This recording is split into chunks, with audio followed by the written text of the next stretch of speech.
લક્ષ્ય ન્યૂઝ, એક નજર, એક લક્ષ્ય. ઉપલેટામાં પેટ્રોલ પંપો પર વાહનો અને ટ્રેક્ટરોની લાંબી લાઈનો, લોકોની ભારે ભીડ. ઉપલેટાના પેટ્રોલ પંપ પર વાહનો અને ટ્રેક્ટરોની લાંબી લાઈનો, લોકોની ભીડ. વૈશ્વિક સ્તરે ચાલી રહેલા યુદ્ધની પરિસ્થિતિને કારણે પેટ્રોલ ડીઝલની ભારે અછત ઊભી થઈ છે, જેના પગલે લોકોની જરૂરિયાત મુજબનું ડીઝલ આપવામાં આવી રહ્યું નથી.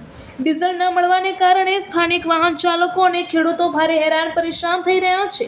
ઉપલેટા નાયરાના પેટ્રોલ પંપ પર વાહનો અને ટ્રેક્ટરોની, ટેમ્પો, મોટરસાઇકલોની લાંબી કતારો જોવા મળી રહી છે અને લોકોને ભારે ભીડ જામી છે. રિપોર્ટર અર્શીભાઈ આહિર, ઉપલેટા. અમારે ત્યાં માન્યા પેટ્રોલિયમમાં અત્યારે પેટ્રોલ અને ડીઝલની ગાડી આવેલ છે. તો બધાને કહેવાનું કે શાંતિ જાળવો, પૂરેપૂરો પ્રૂફ છે અમારી પાસે. અમને અને સરકારને સહકાર આપો. કોઈ પણને ગાડીમાં ફૂલ કરી દેવામાં આવશે જો એક પણ કેરબામાં નહીં આપવામાં આવે, અને કોઈ મહેરબાની કરી અને ડીઝલ અને પેટ્રોલનો સ્ટોક ન કરો, પ્લીઝ રિક્વેસ્ટ કરીએ છીએ.